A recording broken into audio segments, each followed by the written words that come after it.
Man, see, I've been trying to tell y'all that Jerry Jeudy is not safe. I just have a feeling.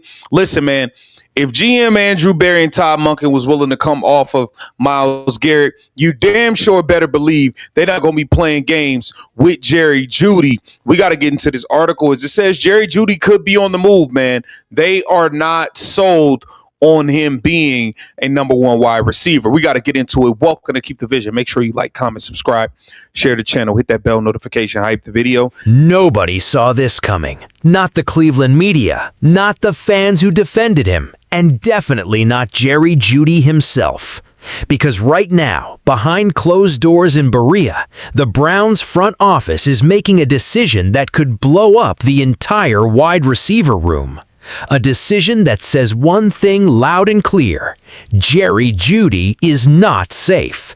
But here's the part that's about to shock you even more. While Jeudy's name is being floated around in trade rumors, another player is quietly taking over the building: Shedeur Sanders. And what's happening with him right now is exposing something the doubters never wanted you to see. Stick with me, because this story is about to get messy. We are going to get right into things. This is courtesy of Dog Pound Daily, man. Here it says the right time to trade, the right time for the Browns to trade Jerry Jeudy is becoming obvious. Okay. Here it says Jeudy came to Cleveland 2 seasons ago with controversy tied to his name after playing out a tumultuous 4 seasons with the Broncos. He was traded to the Browns in the spring of 2024. And it says the wide receiver has spent his whole career on a roller coaster of emotion. Okay. He doesn't seem happy wherever he is and lets his team and fans know his opinions frequently. All right. Now, this is we're going to get into the meat and potatoes of everything. Let's start with the obvious. When a front office is willing to move on Myles Garrett, a generational pass rusher, you better believe nobody is untouchable. Not even Jerry Jeudy. And the writing has been on the wall for a while now. Jeudy came to Cleveland 2 years ago, already carrying baggage. 4 turbulent seasons in Denver, a reputation as a talented but moody wideout. Sound familiar?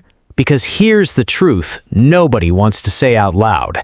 Jeudy has spent his whole career on an emotional roller coaster, unhappy in Denver, frustrated in Cleveland, vocal about it the entire way. And now, the front office may have finally seen enough. Here's where things get crazy. This isn't just rumor and speculation anymore. Insiders are now naming Jeudy as Cleveland's best trade chip heading into the November deadline. Think about that for a second. A guy who was supposed to be the Browns' number 1 receiver is now being talked about as trade bait. That's not even the most shocking part. Because if you want real proof the Browns are moving on, just look at the draft.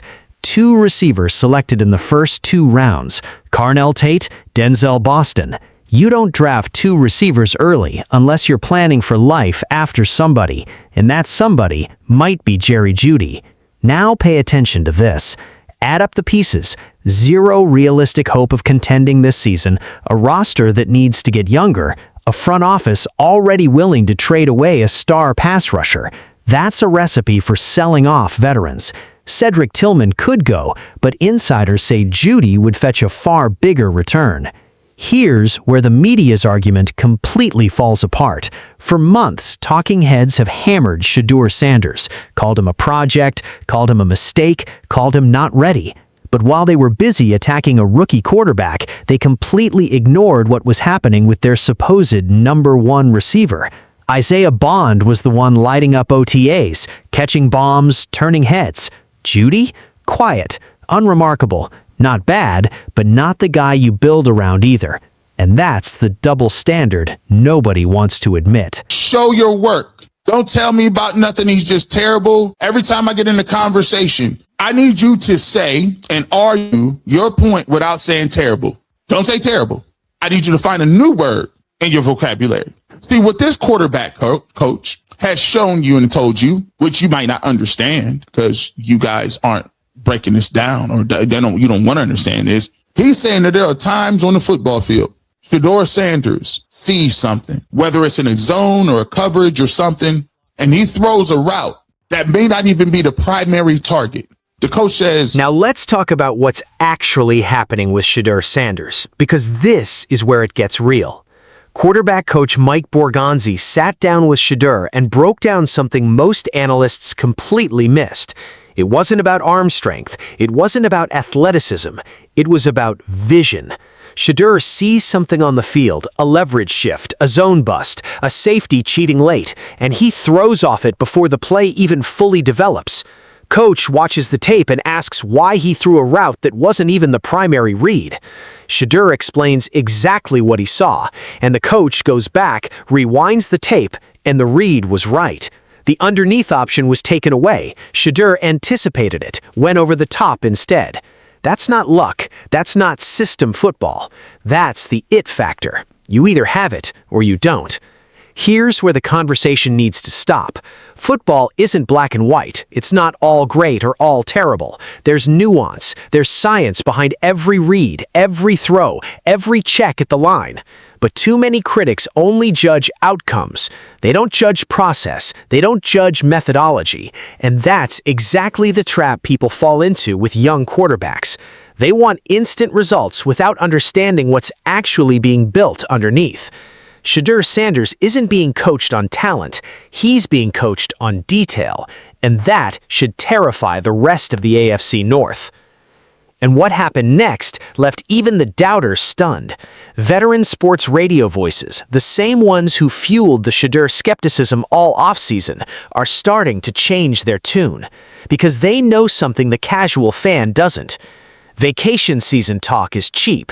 Hot takes are easy in May, easy in June, easy when there's no football on TV and analysts need content to fill airtime.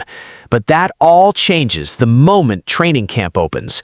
Once the pads start popping, the fluff stops. Nobody wants to hear narratives anymore. They want results. They want game tape. They want truth.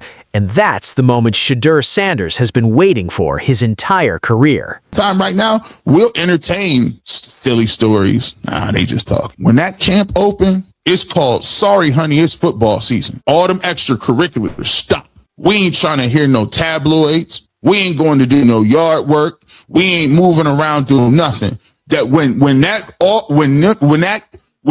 they get to be August and it's camps and games on TV, the entire community is not trying to hear it. We got a whole different attitude. We're like, listen, no. All that fluff stuff, don't you come in here with that fluff. You better be telling me exactly what's going on today at practice. We don't give a nothing about nothing else. Browns fans are starting to feel it too.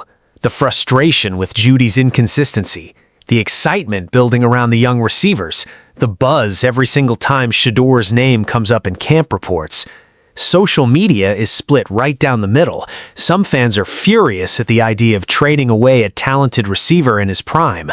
Others are saying it's time to build fully around youth, time to commit to a new era, time to stop wasting snaps on a guy who's never been fully happy anywhere he's played. And in the middle of all that noise, Shedeur Sanders just keeps doing what he's always done, quietly proving people wrong. So here's where we're at. The Browns drafted 2 new receivers. They've already shown they're willing to deal a superstar pass rusher. Jeudy's production hasn't matched his reputation, and insiders are openly naming him as trade bait before the deadline even arrives. Meanwhile, the same coaching staff that's making roster decisions is raving about Shedeur Sanders' football IQ in private film sessions. You connect those dots, and the picture becomes impossible to ignore. This isn't just a receiver controversy anymore. It's a complete philosophical shift in how the Browns are building their roster, and Jerry Jeudy might be the price they're willing to pay to do it. Whether you love Jerry Jeudy or you're ready to see him go, whether you trust Shedeur Sanders or you're still skeptical, one thing is becoming impossible to deny. The Browns are no longer building around comfort, they're building around belief.